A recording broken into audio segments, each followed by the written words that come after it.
बिस्मिल्लाहिर्रहमानिर्रहीम। स्टूडेंट अस्सलाम वालेकुम। स्टूडेंट आज हम पढ़ेंगे adult health nurse unit number 4, semester 4 का यूनिट है कार्डियोवास्कुलर डिसऑर्डर। ठीक है, कार्डियोवास्कुलर डिसऑर्डर में आज हम पढ़ेंगे care of the patient with pericarditis, endocarditis, myocarditis. ठीक है, इसमें हम पढ़ेंगे जो पेशेंट जो पेरिकार्डियटिस क्या होता है, एंडोकार्डियटिस क्या होता है, मायोकार्डियटिस क्या होता है। ठीक है, और इस डिजीज़ जिस पेशेंट को उस पेशेंट का केयर हम किस तरह करेंगे। ठीक है, इस यूनिट में हम इसको पढ़ेंगे। फर्स्ट ऑफ ऑल हम देखते हैं ऑब्जेक्टिव को। ठीक है, ऑब्जेक्टिव है इस यूनिट का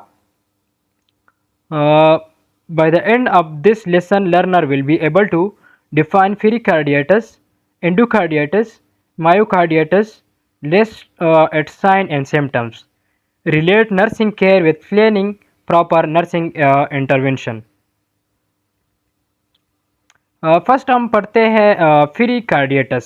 ठीक है, पेरिकार्डियटिस क्या होता है। ठीक है, हार्ट ह्यूमन हार्ट के इर्द गिर्द एक तेला होता है, एक सेक होता है, एक प्रोटेक्टिव लेयर होता है। ठीक है, इसको कहते हैं पेरिकार्डियम। ठीक है, उस पेरिकार्डियम में जब इन्फ्लेमेशन हो जाए, कोई इन्फेक्शन हो जाए किसी भी चीज़ की वजह से, इसकी काजेज हम वन बाय वन पढ़ेंगे। ठीक है, तो इस इन्फ्लेमेशन को उस लेयर की और उस सेक्स जो है वो जो प्रोटेक्टिव लेयर है इसकी इन्फ्लेमेशन को कहते हैं पेरिकार्डियटिस। ठीक है, it is an acute inflammation of pericarditis. It is usually secondary to either systemic or cardiac diseases. It could be acute, chronic, constructive। ठीक है, जिस तरह मैंने पहले बताया कि जो ह्यूमन हार्ट के इर्द गिर्द जो है एक सेक होता है, इसको जो हार्ट को प्रोटेक्शन करता है, इसको बचाता है डिफरेंट टाइप ऑफ ट्रामा से, इन्फेक्शन से, और कोई भी किसी भी मतलब स्ट्रेस से। ठीक है, इसको हम कहते हैं उससे कोई कहते हैं पेरिकार्डियम। ठीक है, उस पेरिकार्डियम में कोई भी इन्फ्लेमेशन हो जाए, कोई इन्फेक्शन हो जाए, कोई माइक्रोब्स की वजह से, कोई भी ट्रामा की वजह से, कोई भी इन्फेक्शन की वजह से, कोई भी वायरल इन्फेक्शन, जो भी जिस टाइप की भी इन्फेक्शन हो। ठीक है, इसको हम कहते हैं पेरिकार्डियटिस। ये जो इन्फ्लेमेशन है पेरिकार्डियम लेयर की, ये एक्यूट भी हो सकता है और क्रॉनिक भी हो सकता है। एक्यूट का मतलब है ये जो इन्फ्लेमेशन है ये ऑनसेट हो जाता है, जल्दी हो जाता है, और कम ड्यूरेशन का मतलब वीक में हो जाता है, और हावर्स के हिसाब से घंटों में भी हो सकता है। इसको क्या कहते हैं, एक्यूट पेरिकार्डियटिस। ठीक है, जब क्रॉनिक हो जाए तो ये ज़्यादा टाइम लैप्स इसको कहते हैं, मतलब ज़्यादा टाइम बाद हो जाता है, ईयर इस इन्फ्लेमेशन में ईयर लग जाता है, इसके साथ सिम्टम्स ऑफ ईयर में या मंथ्स लग जाता है। ठीक है, इसको कहते हैं क्रॉनिक पेरिकार्डियटिस। ठीक है, इस जो है इसमें आप देख सकते हैं इस पिक्चर में। ठीक है, लोकेशन ऑफ हार्ट की लोकेशन की तरह। ठीक है, ये चेस्ट में जो लोकेटेड है। ठीक है, पेरिकार्डियम लेयर जो आपको नज़र आता है। ठीक है, जो हार्ट के ऊपर जो एक लेयर सा चढ़ा हुआ है, एक सेक है, प्रोटेक्टिव लेयर है। ठीक है, इसको पेरिकार्डियम कहते हैं। ठीक है, surround heart pericardial cavity filled with fluid. ये इसमें इस जो लेयर है, इस जो पेरिकार्डियम सेक है, इस सेक अपने लेयर्स होते हैं। ठीक है, इस लेयर्स के दरमियान में एक फ्लूइड सा होता है, जिस हार्ट की जो लेयर इसको नरिशमेंट देता है, इसको प्रोटेक्शन देता है। ठीक है, बाहर से कोई ब्लड से, कोई भी प्रेशर से जो है हार्ट को जो है ट्रामा से बचाता है। ठीक है, इसमें एक फ्लूइड होता है, इसको पेरिकार्डियल फ्लूइड्स कहते हैं। ठीक है, इसमें टू लेयर्स होते हैं। ठीक है, ये पिक्चर में आपको क्लियर जो है वो नज़र आता है। ठीक है, एक्यूट पेरिकार्डियटिस क्या होता है, जो जल्दी हो जाता है। ठीक है, एपिकार्डियस जो पेरिकार्डियम लेयर है इसमें इन्फ्लेमेशन। ठीक है, it is the acute inflammation of the pericardium. जो पेरिकार्डियम लेयर है इसमें इसका जो ये एक्यूट इन्फ्लेमेशन है, it is syndrome cause by inflammation of the parietal and visceral pericardium. Visceral और पेरिटल और विसरल जो है ये एक लेयर, जो पेरिकार्डियम लेयर है इसमें एक लेयर्स इसके लेयर्स इसकी जो टाइप है उस लेयर्स की। ठीक है, इसमें जो इन्फ्लेमेशन हो जाए। ठीक है, इसको कहते हैं एक्यूट पेरिकार्डियटिस। ठीक है, ये हार्ट की शेप है, पेरिकार्डियम लेयर है। ठीक है, इसमें नॉर्मल पेरिकार्डियम। ठीक है, इसमें नॉर्मल पेरिकार्डियम जो है ये दिया हुआ है। ठीक है, इसके जो लेयर्स है दोनों जो है वो जो एक दूसरे के बीच में जो है फासिला कम है। ठीक है, जब इन्फ्लेमेशन हो जाए तो इसमें स्वेलिंग हो गया हुआ है। ठीक है, ये दूसरे पिक्चर में है इन्फ्लेम्ड पेरिकार्डियम में इन्फ्लेमेशन हुआ है, तो ये इस तरह दिखाई देगा आपको। ठीक है, उसके पैथोफिजियोलॉजी क्या है कि फिर कार्डियटस जो है ये किस तरह होता है, इसके कौन सी इसके डिजीज जो है किस तरह होता है, ठीक है। पेरिकार्डियम बिकम इन्फ्लेम्ड एक्सोडेट में डेवलप। पेरिकार्डियम जो है इसमें इन्फ्लेमेशन हो जाता है, ठीक है, स्वेलिंग हो जाता है, ठीक है। और जो स्वेलिंग हो गया, जो इन्फ्लेमेशन में स्वेलिंग हो जाता है, ठीक है, इसके बाद जो है जो फ्लूइड जो है इससे जो है वो एक्सक्रीट होना शुरू हो जाता है, ठीक है, जो एक्सोडेट जिसको कहते हैं, जो वेस्करस फ्लूइड होता है, ठीक है, इसमें प्रोटीन की जो मकदार ज़्यादा हो तो इसको एक्सोडेट कहते हैं, ठीक है। तो ये जो पेरिकार्डियम लेयर जो इसमें इम्प्लीमेशन हो जाए, वैसे फ्लूइड जो है लीक होना स्टार्ट हो जाए, ठीक है, इसको कहते हैं एक्सोडेट, ठीक है। दिस एक्सोडेट में सीरियस प्रूविलेंट और हेमोरेजिक, ये प्रूविलेंट हो सकता है और हेमोरेजिक भी हो सकता है, ठीक है। This exudate can accumulate in the pericardial sac, ये जो पेरिका जो एक्सोडेट से जो इन्फ्लेमेशन से बाहर स्क्रीट होना शुरू हो जाता है, ठीक है। इसको कहते हैं यो जो है ये एक्सोडेट जो है ये एकमुलेट हो जाता है पेरिकार्डियल सेक में एकमुलेशन हो जाता है, उधर जमा हो जाता है, ठीक है। Restrict cardiac filling and emptying, जो रेस्ट्रिक्ट जो फिलिंग और एम्प्टिंग जो है हार्ट जो कार्डियक जो आउटपुट है और कार्डियक हार्ट में जो ब्लड आ जाता है उसमें वो भी रिस्ट्रिक्ट हो जाता है, इसमें भी वो भी डिस्टर्ब हो जाता है, ठीक है। और हार्ट जो है एम्प्टिंग हार्ट बाहर बॉडी को भी ब्लड जो है प्रॉपर पुश नहीं कर सकता क्योंकि इन्फ्लेमेशन है, इन्फेक्शन है, ठीक है, इसकी वजह से। Without proper treatment shock and death can occur from decrease cardiac output, inflammation है, इन्फेक्शन है पेरिकार्डियम में, ठीक है, हार्ट जो है प्रॉपर ब्लड जो है बाहर आउट बॉडी को नहीं दे सकता, इसकी वजह से जो है बॉडी को टिश्यूज़ को बॉडी को जो ऑर्गन्स है, ब्रेन्स है, ठीक है, डिफरेंट टाइप्स के ऑर्गन इसको प्रॉपर ब्लड नहीं जा रहा तो क्या हो जाता है, अल्टीमेटली डेथ जो है वो काज हो सकता है इससे। इसकी पेरिकार्डियटम जो है पेरिकार्डियस जो है इसकी पेरिकार्डियम लेयर की जो इन्फ्लेमेशन है इसकी काजेज़ क्या हो सकती है, वजह किस किस की चीज़ की वजह से ये हो सकता है। ये इन्फेक्शन जो है ये वायरल इन्फ्लुएंजा की वजह से हो सकता है, ठीक है। बैक्टीरियल ट्यूबरकुलोसिस, इस बैक्टीरिया की जो नाम है स्टेफाइलोकोकस, स्ट्रेप्टोकोकस, पैरासिटिक्स, फंगल फंगल की वजह से भी हो सकता है।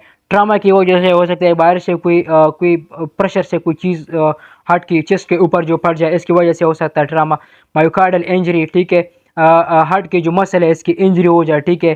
कार्डियक ट्रामा हो जाए, ब्लड और फिनेट्रेटिंग ब्लड हो जाए, मतलब बाहर से कोई चीज़ ज़ोर से लग जाए हार्ट के चेस्ट के ऊपर और हार्ट की जो सेक्स है प्रोटेक्टिव लेयर है इसको कोई भी चोट से वो लग सकता है और इसमें इन्फ्लेमेशन हो सकता है, ठीक है। इसके अलावा फिल्ट्रेटिंग के बाहर से कोई तेज़ धार की वजह से कोई भी चीज़ लग जाए, कोई एक्सीडेंट हो जाए, कोई बाहर से चीज़ अंदर चला जाए हार्ट की और लेयर जो है उसको डिस्टर्ब करे, इसमें क्या हो जाता है, पेरिकार्डियम जो लेयर है इसमें इन्फ्लेमेशन हो जाता है, इन्फेक्शन हो जाता है, ठीक है। रूमेटिक फीवर की वजह से हो सकता है। रूमेटिक फीवर जो है ये प्रॉपर जो है एक डिजीज़ होता है जिसमें फीवर हो जाता है, इसमें हार्ट जॉइंट और ब्रेन इससे इफेक्ट हो जाता है और स्किन इससे इफेक्ट हो सकता है इस फीवर की वजह से। इस फीवर की वजह से जब हार्ट इफेक्ट हो सकता है रूमेटिक फीवर की वजह से, तो इसमें रूमेटिक फीवर की वजह से जो मायोकार्डियम लेयर है इसमें इन्फ्लेमेशन हो जाता है और इन्फेक्शन हो जाता है, ठीक है। Post cardiac surgery, cardiac surgery जो है कार्डियक सर्जरी होने के बाद कोई भी इक्विपमेंट सही इस्तेमाल न किया हो, ठीक है, कोई हार्ट सर्जरी हो, इस हार्ट सर्जरी में ये पेरिकार्डियम लेयर की इन्फेक्शन हो सकता है, इन्फ्लेमेशन हो सकता है। ड्रग रिएक्शन, कोई ड्रग्स की वजह से हो, ड्रग रिएक्शन की वजह से हो सकता है, रेडिएशन की वजह से हो सकता है ये इन्फ्लेमेशन इन्फेक्शन। मेटाबॉलिक डिसऑर्डर्स की वजह से हो सकता है, फॉर एग्जांपल यूरीमिया। यूरीमिया कहते हैं जब ब्लड में यूरिया और टॉक्सिक इफेक्ट जो है इसकी एकमुलेशन ज़्यादा हो जाए तो इसकी वजह से भी कार्डियक मायोकार्डियम लेयर है इसमें इन्फेक्शन हो सकता है और इन्फ्लेमेशन हो सकता है। इसकी साइन सिम्टम्स क्या होगा, कैसे पता चलेगा कि पेरिकार्डियाटिस हुआ है, पेरिकार्डियम लेयर की इन्फ्लेमेशन हुआ है, इन्फेक्शन हुआ है, ठीक है।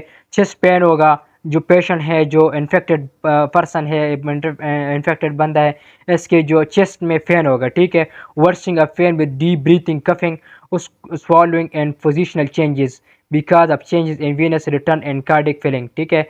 जो ब्रीथिंग जो पेशेंट जिस पेशेंट की जो ब्रीथिंग है वो भी डिस्टर्ब होगा, ब्रीथिंग प्रॉपर नहीं कर पा रहा कर सकेगा, क्योंकि इन्फेक्शन है, इन्फ्लेमेशन है। तो प्रॉपर जो डायफ्राम है वो और डायफ्राम जो है वो आगे पीछे नहीं हो सकता। जिस तरह हम नॉर्मल रिस्पायरेशन ब्रीथिंग करते हैं, ठीक है, डायफ्राम की मूवमेंट की वजह से हम सही तरीके से रिस्पायरेशन कर सकते हैं, ठीक है।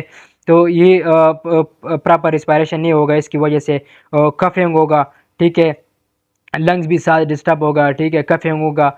इसके बाद जो है स्वालिंग इन पोजिशनल चेंजेस होगा, कोई भी चीज़ हम इनगल्फ करेंगे, स्वालिंग करेंगे, जिस चीज़ को निगलेंगे, कोई खाना वगैरह निगलेंगे, इसकी वजह से फैन होगा बहुत ज़्यादा। और इसके अलावा जो है venous return and cardiac filling होगा।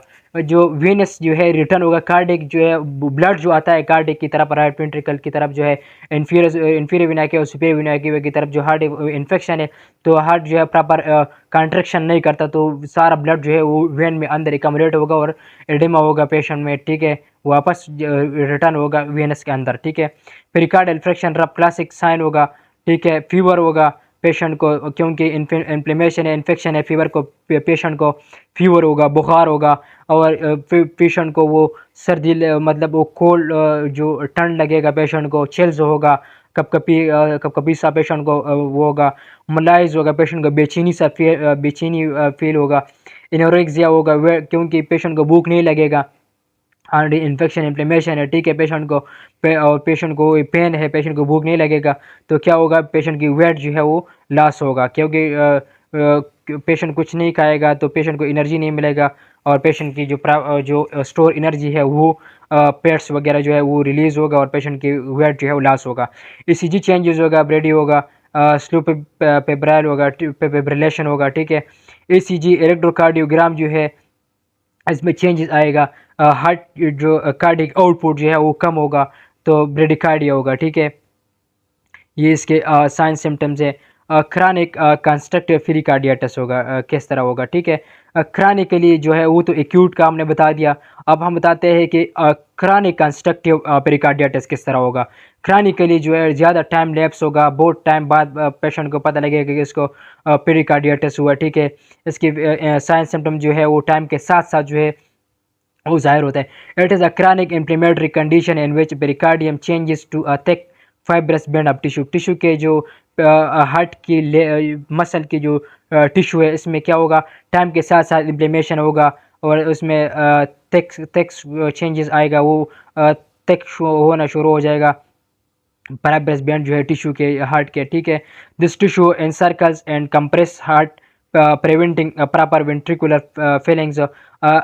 वेंट्रिकुलर फीलिंग जो है, क्योंकि इन्फेक्शन होगा, इन्फ्लेमेशन होगा, हार्ट जो है वो प्रॉपर जो है वो कंट्रैक्शन नहीं करेगा, तो वेंट्रिकल जो है वो प्रॉपर नहीं फिल होगा, जो प्रॉपर वेंट्रिकल फिलिंग नहीं होगा ब्लड से प्रॉपर, तो वेंट्रिकल कंट्रैक्शन नहीं, जो कंट्रैक्शन करता है तो पूरा बॉडी को ब्लड जो है सप्लाई नहीं कर सकेगा। इसकी वजह से कार्डियक फेलियर हो सकता है, इसकी वजह से, क्योंकि कार्डियक जो कंप्रेशन है वो कम हो जाता है इसकी वजह से। Usually begin with the episode of acute pericarditis, and majority of cases visceral and ferrital layers become completely fused। जो ज़्यादातर जो है हार्ट के ये पेरिकार्डियम लेयर जो है, इसमें ये विसरल और फेरेटियल लेयर जो है ये एक दूसरे के साथ फ्यूज़ हो जाता है बिल्कुल, क्रानिक पेरिकार्डिटिस की वजह से। क्रानिक पेरिकार्डिटिस की साइन सिम्टम्स क्या होगा, इसकी निशानी क्या होगा, इसके किस तरह पता चलेगा। राइट वेंट्रिकुलर फेलियर होगा, राइट साइड जो हार्ट का वो फेलियर होगा, राइट साइड फेलियर होगा तो कार्डियक सबसे पहले बॉडी से जो वेनस जो है रिटर्न तो वेनस जो है वेन के थ्रू सारा ब्लड जो है आ जाता है superior vena cava, inferior vena cava की वजह से की रास्ते से हार्ट राइट एट्रियम से फिर थ्रू ट्राइकस्पिड वाल राइट वेंट्रिकल में, ठीक है, वह राइट वेंट्रिकल से फिर लंग्स की तरफ चला जाता है ब्लड, ठीक है। तो राइट वेंट्रिकल जो है वो फेलियर हो जाएगा, इसकी वजह से कार्डिक आउटपुट जो है डिक्रीज हो जाएगा, क्योंकि राइट वेंट्रिकल फेल होगा तो लंग्स की तरफ ब्लड नहीं जाएगा, लंग्स के तो वापस ब्लड जो है लेफ्ट एट्रियम और लेफ्ट वेंट्रिकल में नहीं आएगा। जब लेफ्ट वेंट्रिकल ब्लड नहीं आएगा तब लेफ्ट वेंट्रिकल कंट्रैक्शन करता है तो ब्लड कम जो है वो बॉडी में भेजेगा, तो क्या होगा, कार्डिक आउटपुट जो है कम हो जाएगा। ऑब्वियसली डेस्निया हो गया, डिफिकल्टी हो गया ब्रीथिंग में, क्योंकि चेस्ट जो है वो इधर इन्फ्लेमेशन है, इन्फेक्शन है, ठीक है। कैपिलरी रिफिल जो है कम हो जाएगा, क्योंकि हार्ट जो है वो आउटपुट जो है कम हो गया।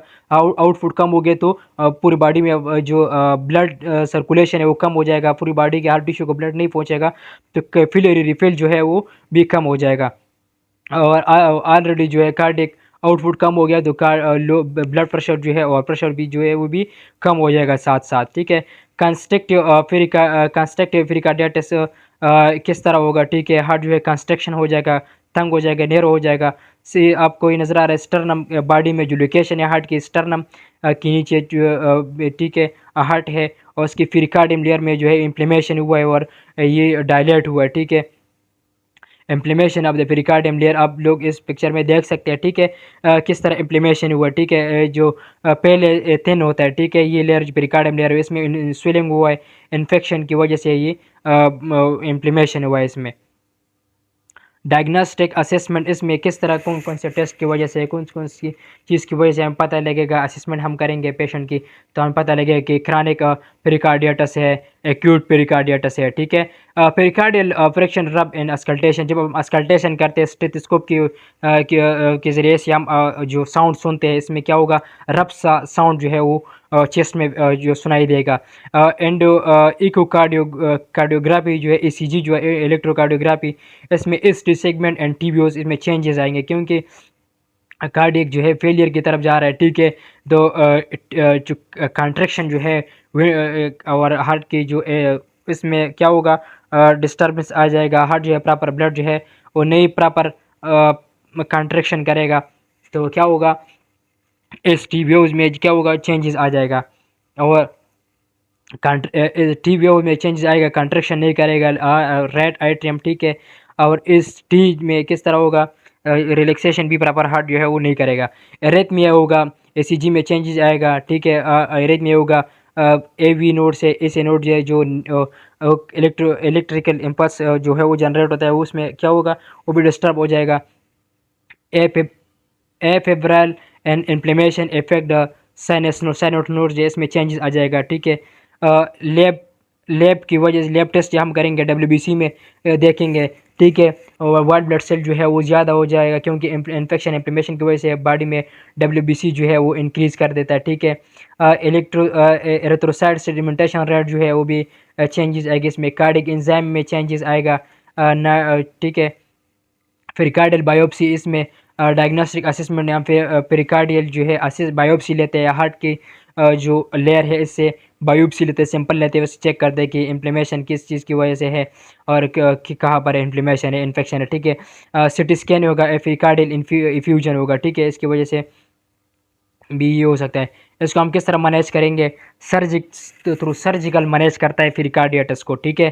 पेरिकार्डियक्टमी के थ्रू हो सकता है जो जिस एरिया पेरिकार्डियम में इन्फेक्टेड है इसको क्या करता है, रिमूव कर देता है, और पेरिकार्डियक्टमी की जो सर्जरी के थ्रू, ठीक है, पेरिकार्डियक्टमी होता है, ठीक है। क्योंकि पेरिकार्डियल जो लेयर है उसकी रिमूव कर है, पूरा रिमूव नहीं करता है, उसकी जो इन्फेक्टेड एरिया वो रिमूव कर देता है, और बाकी जो लेयर्स है वो सेक जो है एक दूसरे के साथ जो है वो थ्रू स्टिच के थ्रू जो है वो जोड़ देते हैं, ठीक है।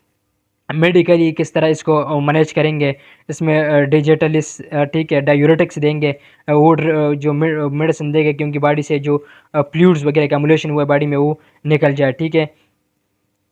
वेन में क्योंकि हार्ट फेलियर डिस्टर्ब है, ठीक है, राइट वेंट एट्रियम जो है वो फेलियर है, ठीक है। तो ब्लड जो है वो प्रॉपर राइट एट्रियम से राइट वेंट्रिकल की तरफ नहीं जा रहा, तो वापस वेनस में चला जाता है, और एकमुलेशन हो जाता है ब्लड्स के फ्लूइड्स के, ठीक है, एडेमा हो जाता है, ठीक है, और बॉडी में फ्लूइड्स एकमुलेशन हो जाता है। इस वजह से डायूरेटिक्स देते हैं, क्यों, ताकि फ्लूइड जो है बॉडी से एक्सक्रीट हो जाए। और जो फीवर फैन जो इन्फ्लेमेशन की वजह से जो फैन है इसको हम मैनेज करेंगे, ठीक है, एंटीपायरेटिक देंगे, क्योंकि फीवर जो है कम हो जाए, और पेशेंट को जो फैन है इसको एनाल्जेसिक देंगे, पेशेंट की फैन जो है वो मैनेज करेंगे। इसमें नर्सिंग इंटरवेंशन क्या होगा, जो नर्सिंग इंटरवेंशन है इसमें हम जो नर्स जो है उसको क्या करना चाहिए, क्या करेंगे nurse? Assess the nature of the pain, pain की जो नेचर है उसको असिस करेंगे कि पेन किस तरह है, ज़्यादा है, कम है, इसकी शिद्दत किस तरह है, इसकी कैरेक्टरिस्टिक क्या पेन की, ठीक है। उसकी लोकेशन के प्रॉपर उसको देखेंगे, ठीक है। पेशेंट पेन स्केल से देखेंगे पेन क्या है, सीवियर है मॉडरेट है, ठीक है, लो पेन है, ठीक है, उसको देखेंगे। Position the client inside lying high Fowler और upright and lean forward, ठीक है। अब पेशेंट की पोजीशन जो है वो चेंज करेंगे, प्रॉपर पोजीशन में पेशेंट को डालेंगे कि जिस पोजीशन में पेशेंट को रिलीफ हो, ठीक है। ज़्यादातर साइड लैंग पोजीशन में पेशेंट को डालता है, ठीक है, क्योंकि इसकी वजह से पेशेंट को रिलीफ हो जाता है और पेशेंट को आराम आ जाता है, ठीक है। फॉलोअर पोजीशन में पेशेंट को अपराइट पोजीशन में डालेंगे क्योंकि जो एब्डामिन का प्रेशर है वो हार्ट के ऊपर ना पड़े, और ऑलरेडी क्योंकि इन्फ्लेमेशन है और जब एब्डामिन के प्रेशर पड़ेगा उस तो फिर पेशेंट को ज़्यादा पेन होगा और पेशेंट जो है बेचैन होगा, ठीक है। एडमिनिस्टर एनाल्जेसिक एडमिनिस्टर करेंगे पेशेंट को जो पेन किलर है पेशेंट की पेन को मैनेज करने के लिए। एनसेट्स जो है वो नर्स को चाहिए कि वो पेशेंट को दे, non steroidal anti inflammatory drugs जो है क्योंकि इन्फ्लेमेशन को कम करने के लिए कार्टिकोस्टेरॉइड देंगे, पेन पेन के लिए प्रिस्क्राइब करेंगे, ठीक है। अवॉइड करेंगे administration of aspirin and anticoagulant, anticoagulant जो है वो अवॉइड करेंगे, एस्पिरिन जो है वो भी अवॉइड करेंगे क्योंकि ऑलरेडी इन्फेक्शन है, इन्फ्लेमेशन है। अगर हम एस्पिरिन और एंटीकोगुलेंट देंगे तो एंटीकोगुलेंट इन्फ्लेमेशन जो है, कोगुलेशन जो है, प्लेटलेट्स जो है वो कम हो जाएगा और इन्फ्लेमेशन है तो ब्लीडिंग होगा और पेशेंट जो है डेथ की तरफ जाएगा। स्प्रिंग की वजह से भी ब्लड जो है वो थिन हो जाता है और इन्फ्लेमेशन वो जो है ऑलरेडी इन्फ्लेमेशन है बॉडी से, जो हार्ट की जो लेयर है इससे विस्करल जो लेयर है ऐसे फ्लूइड्स जो है वो सीक्रेट होता है और जब स्प्रिन देते हैं तो ब्लड जो है ज़्यादा थिन हो जाएगा और ब्लीडिंग स्टार्ट हो जाएगा पेशेंट की पेरिकार्डियम लेयर से और पेशेंट डेथ की तरफ जाएगा, ठीक है। एकम्युलेशन ऑफ फ्लूइड होगा पेशेंट की पेरिकार्डियम लेयर में। एस्पिरिन को भी अवॉइड करेंगे और एंटीकोगुलेंट को भी अवॉइड करेंगे। नर्स को चाहिए कि इसको प्रॉपर ख्याल रखना चाहिए। अस्कल्टेट पर कार्डिक ऑपरेशन रब पेशेंट की जो अस्कल्टेट करेंगे पेशेंट की स्टेथोस्कोप से पेशेंट के चेस्ट की जो साउंड है वो सुनेंगे कि नॉर्मल है कि एबनॉर्मल है, ठीक है। पेशेंट की ब्लड जो कल्चर है, जो भी टेस्ट रिपोर्ट वगैरह लिए हुए उसको इवालुएट करेंगे, देखेंगे क्या चेंज, क्या कोई फ़र्क आया हुआ है पेशेंट में कि नहीं, कोई तब्दीली आया हुआ है पहले से कि नहीं। एंटीबायोटिक प्रिस्क्राइब करेंगे क्योंकि इन्फ्लेमेशन है तो कोई भी इन्फेक्शन, कोई भी फॉरेन पार्टिकल की वजह से, कोई भी बैक्टीरिया की वजह से है तो फिर एंटीबायोटिक देंगे क्योंकि इसको ख़त्म करने के लिए और इन्फ्लेमेशन को ठीक होने के लिए, ठीक है। डायूरेटिक्स एंड डिजॉक्सिन को एडमिनिस्टर करेंगे क्योंकि हार्ट फेलियर, हार्ट जो है वो डिस्टर्ब है, बॉडी में एकम्युलेशन हुआ है फ्लूइड्स के इन्फ्लेमेशन की वजह से, तो इन्फ्लेमेशन की वजह से ये फ्लूइड जो है वो बॉडी से एक्सक्रीट करने के लिए हम डायूरेटिक्स देंगे, ठीक है। डिजॉक्सिन देंगे, डिजॉक्सिन जो है वो जो इर्रेगुलर हार्ट बीट जो है इसको ट्रीटमेंट के लिए जो डिजॉक्सिन जो ड्रग्स है वो देंगे। पेशेंट की जो कार्डिक जो है tamponade and notify physician if sign are present, कोई पेशेंट की साइन वगैरह कार्डिक की जो है सारा वो जो है वो मॉनिटर करेंगे, कोई भी चेंजेस आएंगे, कोई भी साइन सिम्टम में दिखाई देगा तो फिजिशियन जो है फिजिशियन को टाइम पर जो है वो पेशेंट फिजिशियन को बताना चाहिए, ठीक है।